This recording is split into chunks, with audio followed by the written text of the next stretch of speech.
Bueno, muy buenas noches. Damos inicio a este compromiso de todos los jueves desde el Hospital Mario Correa Rengifo. Un tema de mucho interés, las aplicaciones clínicas de la medicina nuclear a cargo del doctor Antonio José Carmona, quien es médico nuclear del Jackson Memorial Hospital de Miami, responsable de una gran parte de los estudios de medicina nuclear aquí en el suroccidente colombiano. Doctor Antonio José Carmona, muchas gracias por esta oportunidad de darle a conocer a nuestra gran audiencia que se conecta a partir de este momento en Facebook cuáles son las utilidades, cuándo enviar los exámenes, la gamografía, el MIBI, que son exámenes que cogen de sorpresa muchas veces a los pacientes. Muchas gracias y bienvenido. Gracias, Saulo, por la invitación. Sí, la idea es demostrar las aplicaciones más comunes de la medicina nuclear, para qué sirven los estudios de medicina nuclear. Muchos de los médicos jóvenes no han tenido contacto con los estudios de medicina nuclear y la idea es mostrar las aplicaciones más frecuentes de dichos estudios. Cuando hablamos de medicina nuclear hablamos de radiaciones de origen nuclear, o sea, del núcleo atómico. Dentro del núcleo atómico está la masa atómica y está la mayor cantidad de energía nuclear. Aquí encontramos protones, neutrones y nucleones. Entonces, tenemos en este núcleo tres posibilidades de radiaciones, que son la radiación alfa, es básicamente una radiación de gran masa nuclear, es un núcleo de helio. La radiación beta es una radiación electronegativa fuertemente. Estas dos radiaciones, como son masa, tienen poder destructor, y como es carga energética también poder destructor. Básicamente alfa y beta se utilizan para tratamiento de cáncer, y la radiación gamma, que es energía electromagnética, sirve para hacer imágenes diagnósticas, básicamente las gamografías. Vamos a ver algunas de estas aplicaciones. A diferencia, por ejemplo, de radiología, los equipos de medicina nuclear captan la radiación que emite el paciente. Previamente se le ha administrado bajo, ya sea oral o intravenosa, la radiación a ese paciente, y los equipos son capaces de detectar esa radiación porque vamos a marcar diferentes órganos, que vamos a enfocarnos en esos órganos, y el equipo es el que va a detectar la radiación. A diferencia de los estudios de radiología, que la radiación la emite el equipo. El equipo de radiología emite una radiación utilizando una fuente de tungsteno, corriente eléctrica, se emite una radiación y esa radiación atraviesa al paciente. Entonces, nosotros acá es diferente, le inyectamos al paciente, le administramos una dosis de acuerdo al peso y talla del paciente. Entonces, pues sabemos exactamente cuántos RADs o cuántos milisieverts se van a aplicar para cada estudio diagnóstico o incluso terapéutico. Las gamma cámaras, que son los equipos que se utilizan para hacer los estudios, que son las gamografías, son diferentes. Hay unas para cuerpo entero, para grandes órganos, y otras para pequeños órganos. Cada uno tiene su propia aplicación. Utilizamos isótopos emisores gamma para diagnóstico. El más frecuente es el tecnecio 99, lo puede utilizar, por ejemplo, el yodo 131 también. Y se unen a sustancias, por ejemplo, una sustancia ávida para el corazón, los isomitrilos, por ejemplo, o una sustancia ávida para los riñones, por ejemplo, el DTPA, que se parece a la inulina, por ejemplo. Todo esto se marca y entonces se forma una sustancia ávida a un órgano, pero que además tiene una señal que la detecta el equipo, y de esa forma hace las imágenes. En medicina nuclear todas estas imágenes son cuantitativas. Básicamente la cuantificación en medicina nació con la medicina nuclear.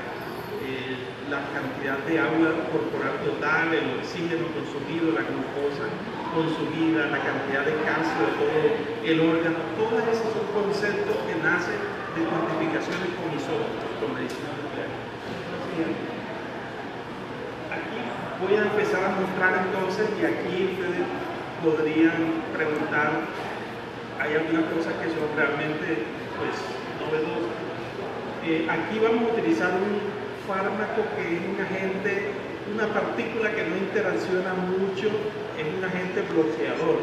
Estamos utilizando unas partículas coloidales de 1 micra a 5 micras para que se las arrastre el sistema linfático. O sea, esto sirve para hacer una linfografía. ¿Bien? Entonces, ¿qué pasa? Miren esta aplicación aquí. En un cáncer, en un melanoma, en un cáncer de cualquier sitio, en este caso cáncer de mama.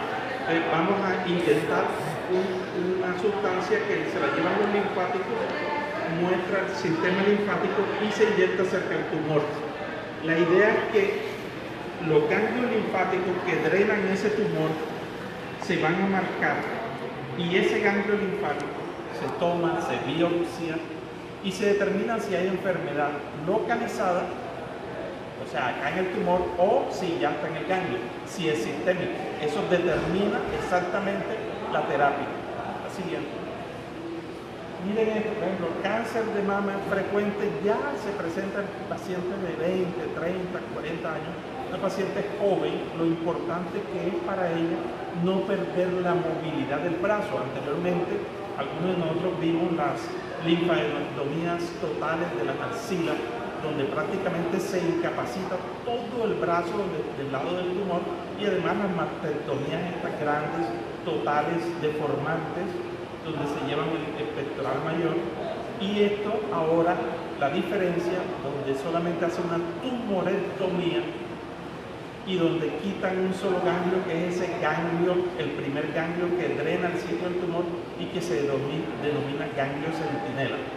Imagínense todo lo que ha revolucionado esto. O sea, básicamente se saca un gangliecito y se determina si hay enfermedad sistémica o localizada, y se quita el tumor y se hace reconstrucción mamaria.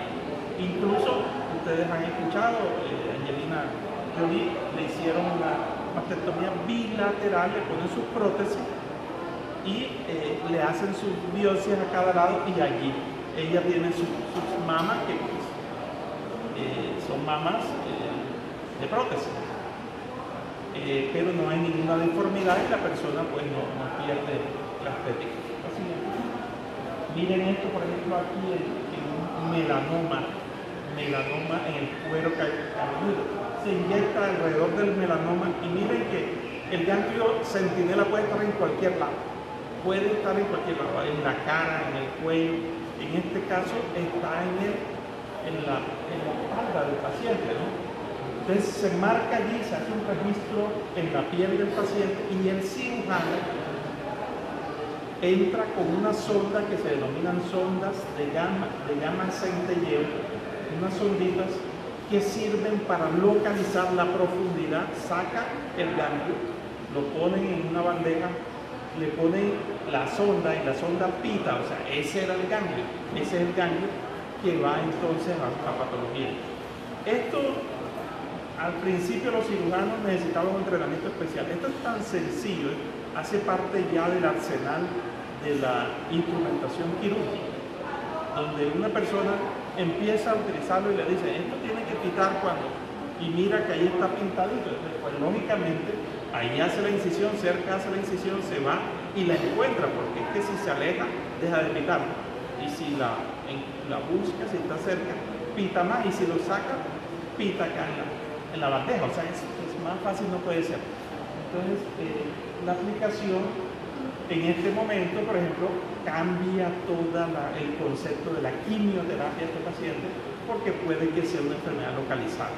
Y los agentes quimioterápicos que se utilizan en este caso serían diferentes a los de la enfermedad sistémica. Puede que un paciente esto solamente necesite radioterapia, por ejemplo. Así es. Lo que quizás ustedes han escuchado más es gammagrafía de tiroides. La gammagrafía de tiroides, para esto se utiliza Ternese 99 o yodo 131, que entre otras tiene las mismas características del yodo 125 de la dieta. Como sea que es un halógeno, con él se hace hormona tiroidea, o sea, tetraiodolevotiroxina. Entonces, hoy en día las indicaciones de una gamografía tiroidea, usted tiene un paciente hipertiroideo con un nódulo, hagan una gamografía tiroidea. ¿Por qué? Porque si el nódulo es como este que está acá, que capta y tiene gran concentración, ese nódulo se mueve con un agente que sea destructor, que emita radiación destructora como la radiación beta. Entonces se le administra ese yodo, agente destructor, y se va a destruir eso sin necesidad de hacerle ningún tipo de cirugía.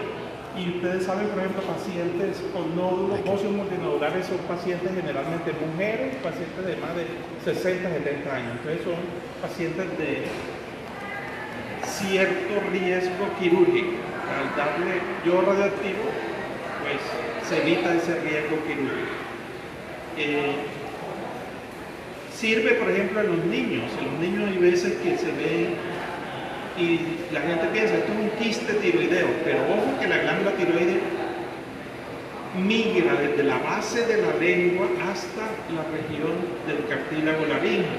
Entonces, ¿qué pasa? Se puede quedar a mitad de camino y dicho nódulo, dicho quiste tiroidoso podría ser la única glándula tiroides y se le saca al paciente porque es quirúrgico en todo caso, pero si se sabe que es la única glándula tiroides, entonces el paciente en el postquirúrgico inmediato ya se le empieza a poner hormona tiroidea y nunca se hace hipotiroideo. Esa es una indicación, por ejemplo, también para ver si un paciente tiene una tiroiditis Hashimoto. Los patrones de gamografía en tiroiditis de Hashimoto son realmente muy específicos. Siguiente. Este es un paciente hipertiroideo. Mire que allí el índice de retención está calculado en 27.7, se calcula con eso y con el volumen de la glándula tiroides, la cantidad de yodo 131 miligramos como agente terapéutico.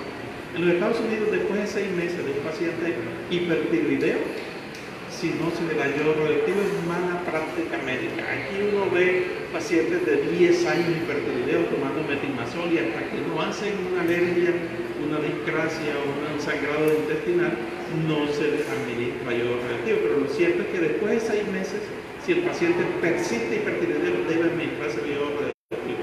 Y ríanse de lo que es el yodo radioactivo. Yo a veces le digo a pacientes muy nerviosos, vamos a practicar. El yodo radioactivo es líquido, se lo toma y después tómese esta agüita que está aquí y después nos vamos con el yodo radioactivo.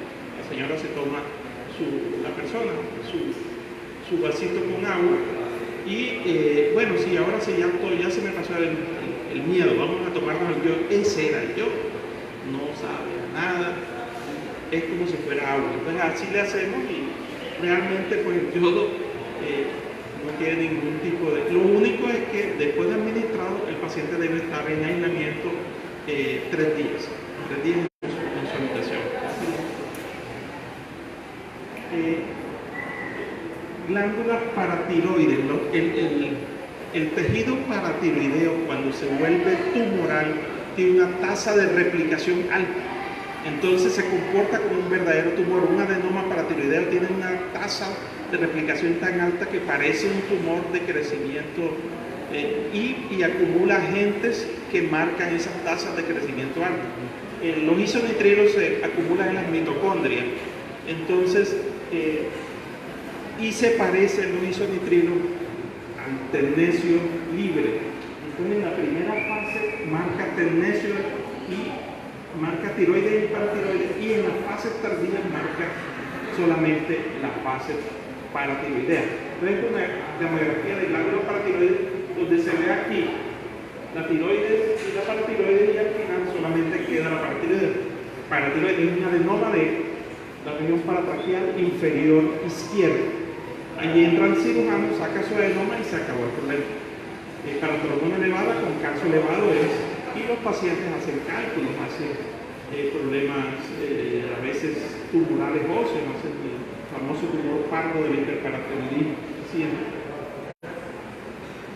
Esto es tecnología híbrida de gamografía con tomografía axial computarizada. computarizadas en un paciente que tiene un adenoma en una localización fuera del cuello. Es difícil localizar. Este es un estudio que se hace mucho porque si se sospecha y es un paratiroides ectópico, la única forma de encontrarlo con este estudio. Y en este caso, pues, el TAC ayuda a la mejor localización del tumor, ¿bien? Porque esto está dentro del tórax. La siguiente. Otro adenoma, este es otro paciente, pero es muy frecuente que esté en la parte inferior, paratraqueales siempre inferiores. La siguiente. Miren, este es un paciente relativamente de hace unos días. Tiene uno aquí y otro pequeñito del otro lado, bilateral. ¿Bien? Entonces, siguiente. Y el concepto, si pones la anterior en la fase inicial, aquí hay una glándula que realmente es anormal, tiroidea, o sea, un bocio multinodular más dos adenomas de la glándula paratiroides. Fue una enfermedad endocrina con varios órganos comprometidos. La siguiente. De pronto ustedes en urgencia han visto pacientes con disnea, sospecha de embolismo pulmonar. ¿Cuándo se sospecha realmente? Pacientes con disnea con radiografía de tórax normal. Ese es el típico paciente, a veces hace dolor torácico, generalmente disnea. Radiografía de tórax normal, allí ustedes empiezan a sospechar.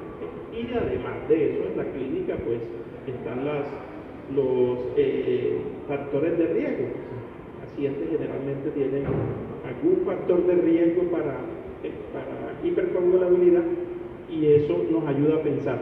Entonces aquí tenemos un estudio que vamos a mostrar ahorita, siguiente, que es la gamografía de ventilación-perfusión. Este es un estudio que pueden ustedes preguntar más tarde la relación con otro estudio que está muy de moda, que es el TAC contrastado. Entonces, básicamente han competido, ahorita se habla mucho del TAC contrastado y yo quiero mostrarles lo que se ha hecho durante muchos años, que es la ventilación-perfusión. ¿En qué se basa? Básicamente el paciente respira un material en aerosol que tiene unas partículas suspendidas de TPA ternesio.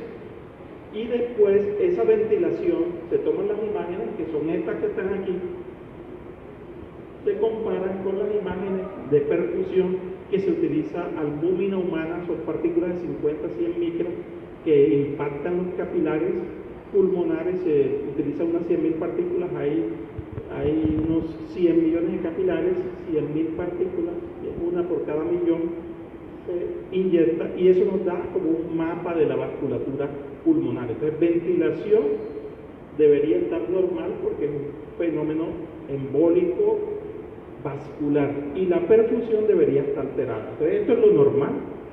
Ventilación normal, perfusión normal. Uno dice, es un estudio normal que es negativo para tromboembolismo pulmonar. ¿Qué posibilidad hay que este paciente tenga un embolismo pulmonar? 0%. Es el único estudio que descarta completamente cuando es normal el embolismo pulmonar. La siguiente. Esto en cambio es una ventilación casi normal, pero miren en esta proyección aquí los defectos posterobasal, medial basal, lateral basal, anterobasal, anterior, anteroapical. Miren este pulmón derecho completamente y el pulmón izquierdo también está bastante comprometido y unos defectos grandísimos aquí confluyentes y otros acá, con una ventilación que no tiene dichos defectos, o sea, un fenómeno vascular con ventilación normal. Eso es tromboembolismo pulmonar. Aquí entonces nosotros acuñamos hace muchos años el término alta probabilidad. Hoy no queremos saber de esos términos porque quizás con esos términos perdimos mucha aproximación clínica. Hoy este es un paciente positivo para tromboembolismo pulmonar, ya lo decimos así, positivo, y el anterior negativo para tromboembolismo pulmonar. La siguiente. Estos son ejemplos, miren los defectos, y este es el mismo paciente con las diferentes, haciendo las diferentes tonalidades con 2 defectos de su distribución vascular es positivo para tromboembolismo. Cada pulmón de esos tiene por lo menos 3, eso es positivo. La siguiente.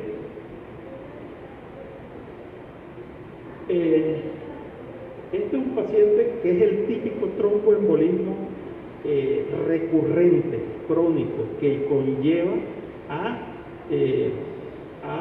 hipertensión pulmonar secundaria, a tromboembolismo pulmonar.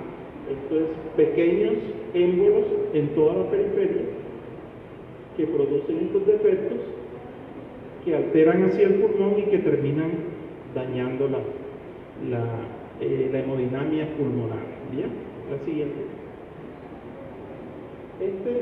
Miren esto, ¿qué tal la ventilación? O sea, cuando ustedes miran esto, por ejemplo, es como si vieran una radiografía al revés. Lo que es translúcido en la radiografía acá es negro, ¿bien?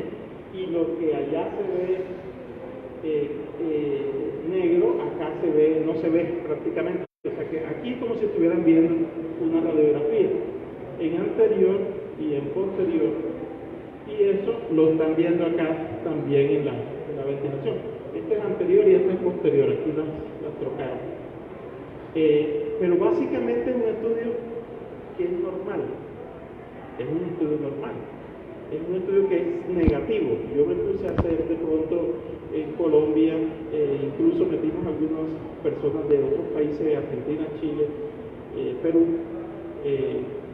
y ¿cuánto demora un nuclear entrenado en decir que esto es un estudio normal?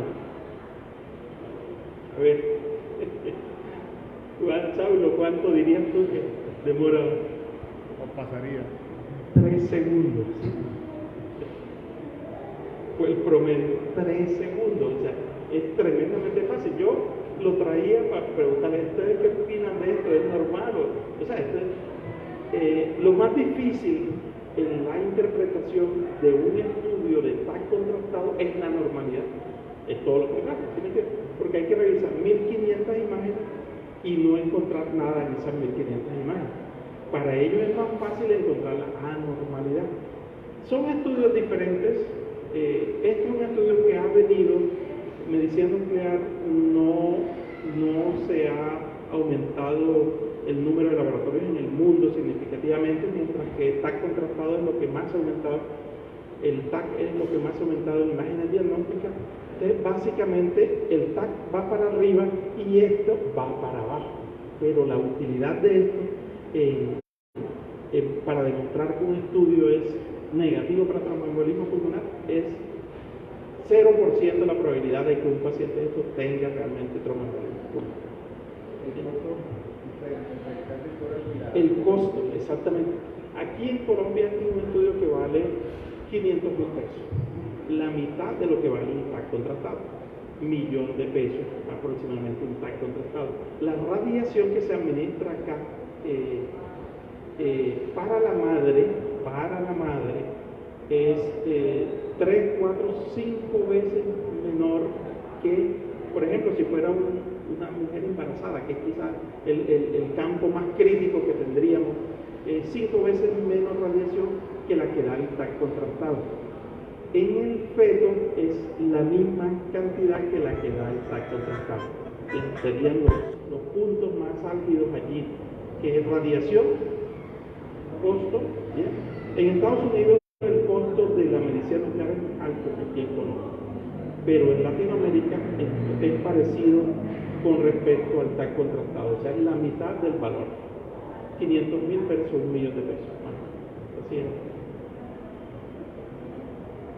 Esto realmente lo voy a mostrar, pero este es un tema que amerita pues toda una charla completa, que es la enfermedad coronaria, las implicaciones que tiene el estudio de perfusión miocárdica para el diagnóstico de enfermedad coronaria. Básicamente lo siguiente, se utiliza una sustancia que es isonitrilos, que se pega a la pared del miocardio y se hacen imágenes en reposo y en ejercicio. Se comparan el set de imágenes en reposo y en ejercicio. Si hay menor perfusión en un área segmental, en un segmento de la pared, en ejercicio comparado con el reposo, tenemos isquemia. y si hay defectos que se ven en reposo y en ejercicio, o sea, igual es un infarto antiguo. Y están todas las combinaciones, ¿bien? Entonces, básicamente el paciente debe ponerse una prueba de esfuerzo, se le inyecta en el momento de máxima prueba de esfuerzo y el estudio se puede hacer 1 hora, 2 horas, 3 horas, 4 horas después, da lo mismo, una fotografía de lo que pasó hace 4 horas, ¿bien? Entonces es importante eso porque es una fotografía de un tiempo anterior. Entonces eso ayuda porque el paciente ya está tranquilito, ya no tiene su corazón a toda, ¿bien? Ya todo el mundo está tranquilo, están haciendo las imágenes. Eso es importante metodológicamente porque cuando se hace un ecoestrés de glutamina, el estrés es para el paciente y para el médico, que tienen al paciente con una frecuencia de 140. Entonces todo el mundo está trabajando todo allí. Acá esto puede suceder 4 horas antes, se hace la inyección y después vienen las imágenes. Bien, la siguiente.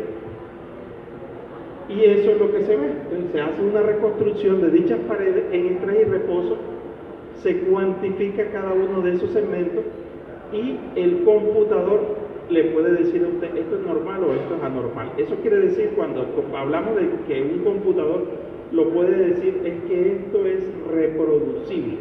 Yo no puedo decir aquí que esto es diferente a lo que dijo fulanito allá sobre el mismo estudio, ¿no? Porque eso es reproducible. Bien, entonces, y se comparan no solamente las paredes, la perfusión, sino el movimiento, la fracción de eyección y el movimiento segmentario de cada una de las paredes. O sea, en este momento se hace también el análisis de movimiento de dichas paredes.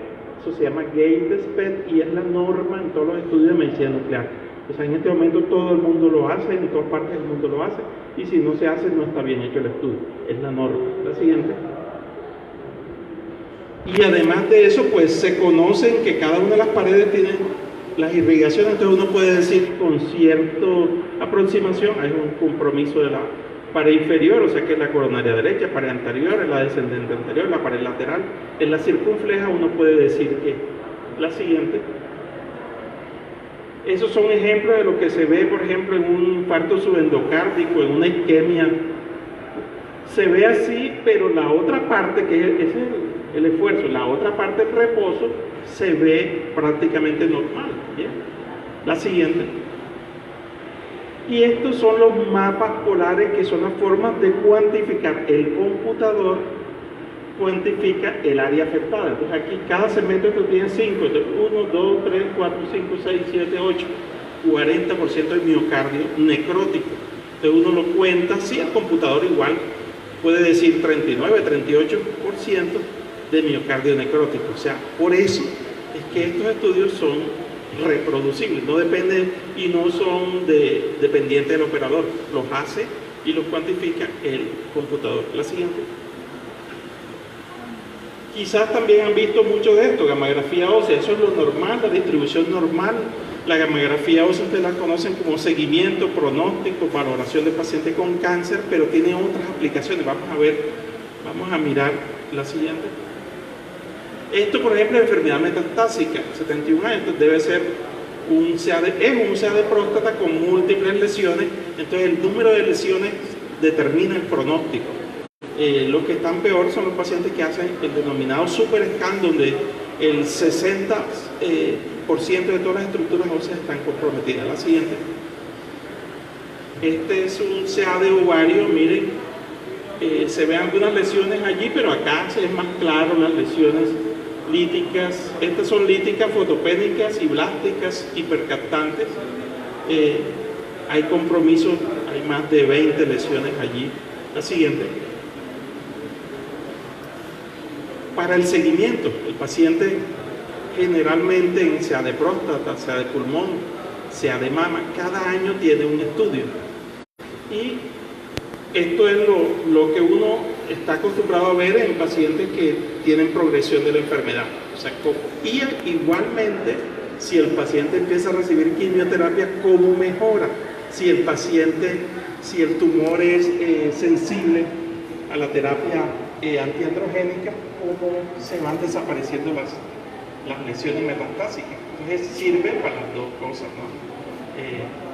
para la progresión y para ver la regresión de la enfermedad. La siguiente. En enfermedad benigna, pacientes con dolores, hay muchos pacientes que a veces traen dolores en las uniones condrocortales, en las articulaciones. Cuando es así, aparece, fíjense aquí, esta es una enfermedad artritis reumatoidea con compromiso de las pequeñas articulaciones de las manos, pero también hay compromiso de las esternoclaviculares, sacroiliacas, interespinosas, sacras, lumbares, parte de las dorsales, y se describe, y el paciente pues también se ve la mejoría cuando recibe los tratamientos antiinflamatorios. La siguiente, diagnóstico de osteomelitis. Desde el punto de vista radiológico necesitan 14 días para que haya cambios radiológicos o estructurales, pero desde el punto de vista de medicina nuclear con 24 horas es suficiente. El pacientito se cayó, ahí empieza a hacer fiebre, le hacen una gamografía a las 24 horas y se ve el aumento del flujo sanguíneo. Miren aquí, aumento del flujo sanguíneo, se puede cuantificar ese flujo. Una imagen tisular de 5 minutos y las imágenes tardías posteriormente. Allá arriba es un niño, ¿no? La rodilla derecha está comprometida y se ve aquí en la fase tisular y en la fase tardía. Y este es un paciente con una diabetes, miren, la fase tisular y la fase tardía, o sea que hasta aquí llega la osteomelitis, paciente diabético, ¿no? Desafortunado, y a veces hay que hacer amputación, hasta ahí llega la osteomelitis, pero miren eso, el paciente tiene adicionalmente tiene una artrosis de la articulación tibio-astragalina del lado derecho. No, aquí no hay fenómeno inflamatorio, así que esto es una artropatía diabética. Y del otro lado hay fenómeno inflamatorio, entonces sería una osteoartrosis. Todas tienen sus características y uno puede hacer alguna diferenciación. Y básicamente el paciente a veces lo que quiere saber es hasta dónde llega la osteomelitis, hasta dónde se hace la amputación. La siguiente. Tumores primarios, paciente de 17 años, miren, un tumor, un osteosarcoma de la tibia, y el cuerpo entero siempre es la norma, una lesión satélite en L4. Y eso es importante porque este paciente en la época de antes, porque ahorita ya le hacen la tumorectomía solamente y le ponen su prótesis allí, pero antes hacían amputación, ¿bien? En esa época de antes de la sola amputación, esa lesión allí decía, ¿para qué lo van a amputar si ya tiene enfermedad sistémica? Bueno, en este momento lo que hay que hacer aquí es ponerle aquí su prótesis, quitarle el tumor y hacer el tratamiento con quimioterapia por enfermedad sistémica porque tiene metástasis. Y una simple gamografía ósea determina eso. La siguiente. Miren esta paciente que está creciéndole, tiene asimetría facial, sospechan hiperplasia condilar izquierda y así se ve. Se hace cuantificación y se hace una cosa que se llama SPECT, tomografía por medicina nuclear, y se determina y se cuantifica positivo para hiperplasia condilar izquierda. Entonces le hacen una intervención quirúrgica en el cóndilo de ese lado. La siguiente.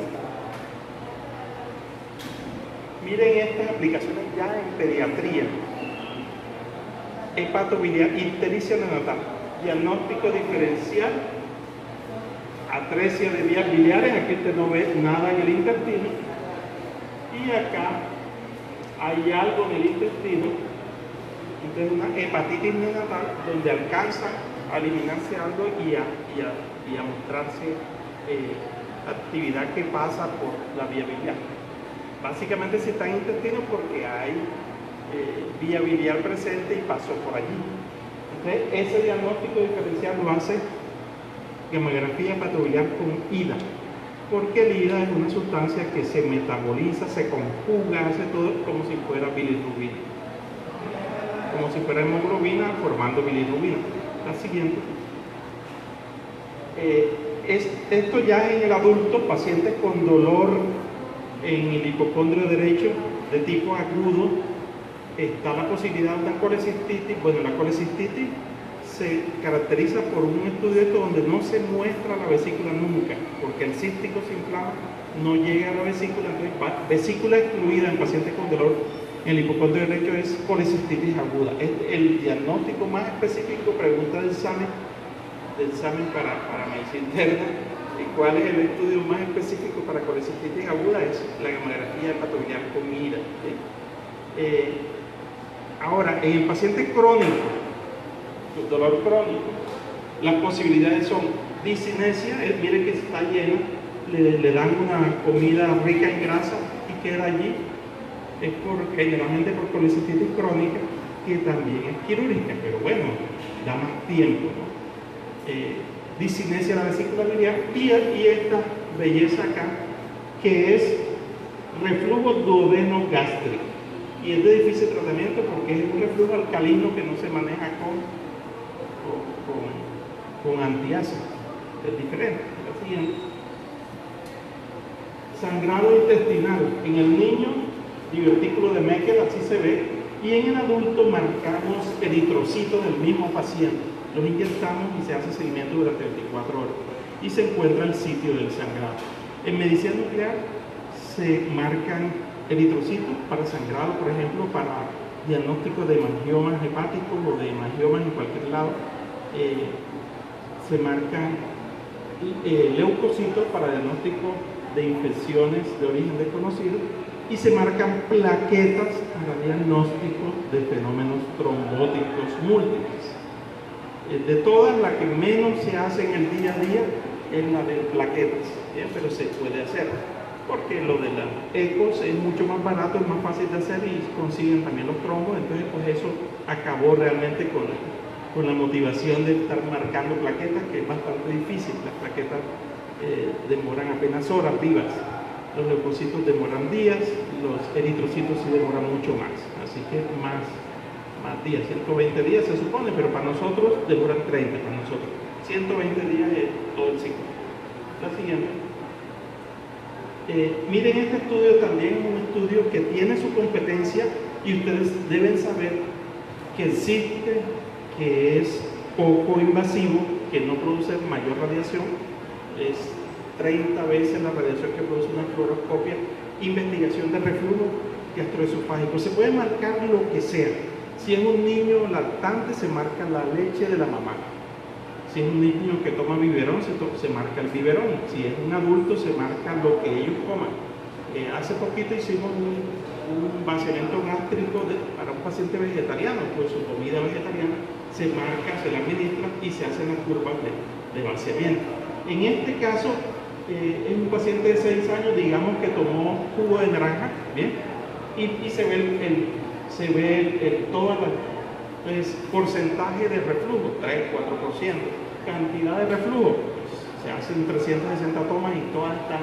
Y además de eso, poca aclaramiento esofágico después de los episodios de reflujo. Eso es hallazgos gamográficos de esofagitis, eso es esofagitis, ¿bien?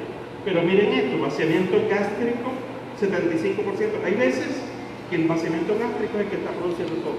Vaciamiento gástrico de 15-20% y unos 3, 4, 10 episodios de reflujo, realmente lo que tiene es un retardo en el vaciamiento gástrico y está provocando lo demás. Y una imagen tardía para ver si hay una broncoaspiración, porque esos pacientes a veces hacen bronconeumonía, no quieren pescar si hay una broncoaspiración. Y el tratamiento, pues en los pacientes que hacen bronconeumonía, tiende a ser más invasivo, cirugías antirreflujo. Siguiente. Esta es otra, y es que amerita una charla completa porque es las enfermedades renales, ¿bien? La hidronefrosis, la presencia de infecciones. Esto es para ver un renograma diurético que se hace con DTPA, ácido dietil o dietilpentaacetato, que se parece a la inulina, se marca con tecnesio y hace toda la ruta como si fuera, y mide la tasa de filtración glomerular. Bien, dibuja los riñones y se hacen curvas para ver si hay obstrucción. Esta es una curva normal de concentración y respuesta antidiurética. Este es un riñoncito pequeñito que apenas aporta quizás por la curva el 20%. Bien, siguiente. Miren una estenosis pielolateral parcial.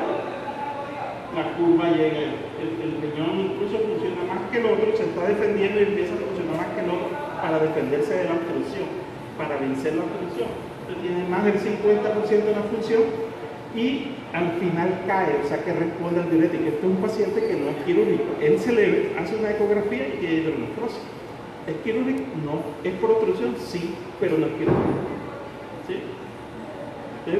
Por la dinámica del riñón. Para eso sirve este estudio, para determinar si las hidronefrosis son obstructivas o no son obstructivas, si ameritan cirugía o no ameritan cirugía, si se comportan como una función. Si el riñón tiene menos de 20%, es un riñón que prácticamente no vale la pena hacer mucho por él. ¿Bien? Si tiene más del 20%, vale la pena hacer mucho por él. En este paciente, la ecografía decía que había una cantidad de quistes en este riñón, pero nunca aparece, ¿no? Aquí se ve una sombrita. Ese es un riñón excluido sin ninguna función que desde el punto de vista práctico hay que sacarlo. No hay que hacer ninguna reconstrucción de la vía urinaria. Se saca, es más fácil sacarlo si está produciendo problemas como dolor o infección. Bien, la siguiente. Este es DMSA, pacientes con infecciones urinarias. Imagínense la cantidad de pacientes con infecciones urinarias, niños y niñas que entran. Este estudio descarta la presencia de infección urinaria. Yo no estoy diciendo que esto sea de primera línea, porque esto va más allá de las instituciones de primer y segundo nivel. Pero todo paciente que tiene una infección, una pielonefritis, tiene un DMSA anormal. Todo. Eso lo dijo Fakianakis hace 20 años en la Universidad de Miami. Todo paciente encontró que todos los pacientes con infecciones urinarias con pielonefritis tenían alteraciones en el DMSA. O sea que no había DMSA normales en pacientes con pielonefritis diagnosticados. Y tiene más de 200 pacientes que metió en el estudio. Esto es lo normal. De 45 a 55% de la función. La siguiente. Y así se ven las cicatrices antiguas y las pielonefritis. La siguiente.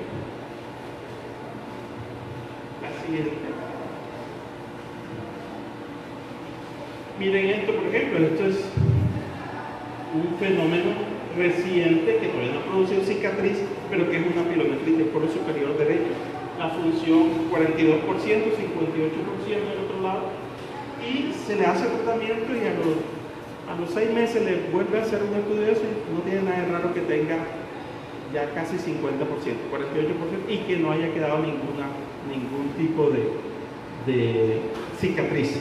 Y es importante porque el 30% de los pacientes con cicatrices múltiples desarrolla en estado adulto hipertensión o insuficiencia renal crónica.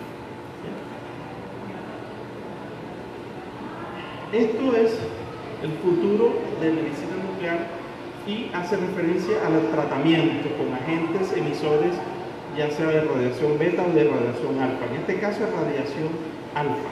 Esto es actinio, básicamente el PSA, antígeno prostático específico, hacen un anticuerpo contra él, lo marcan con un emisor, ya sea lutecio o actinio, lo inyectan al paciente y no solamente encuentra las lesiones, sino que las destruye. Entonces miren estos pacientes que ya no son pacientes que ya no habían respondido a la terapia antiandrogénica con enfermedad avanzada y fueron los primeros pacientes. Estos son del 2017 estos pacientes en Alemania, y miren lo que va. 2016 empezó, en septiembre de 2016, y lo que va hasta el momento es un fast track rápido, un fast track, porque esto lo que significa para un paciente. La siguiente. Y con el mismo principio esta sustancia DOTA, que es para tumores neuroendocrinos. Ustedes saben que los tumores neuroendocrinos crecen lentamente, pero muchas veces se operan y empiezan a aparecer las lesiones metastásicas, pues ellos acumulan nucleótidos, receptores de somatostatina. Se toma esta sustancia DOTA, se marca ya sea con lutecio 177, con yttrium 90 o con otras sustancias, fósforo también sirve, troncio también sirve allí, se marca, se inyecta y acaba con las lesiones tumorales. ¿Bien? Eso es importante porque ya, estamos hablando de próstata, que es tan frecuente, ojo que está corriendo el estudio de mama, ya con el actinio y con radio 223, y DOTA para los tumores neuroendocrinos. O sea que ya hay varios grupos de tumores que empiezan a curarse, a tratarse con agentes bien específicos. La siguiente. Bueno, eso era todo. Cualquier pregunta que tengan. Hombre, doctor Antonio Carmona, muchas gracias. La verdad que ha sido un paseo por estos exámenes que creo que hay falta de cultura general, tanto en la comunidad médica, de cuándo tiene una verdadera indicación los exámenes por medicina nuclear.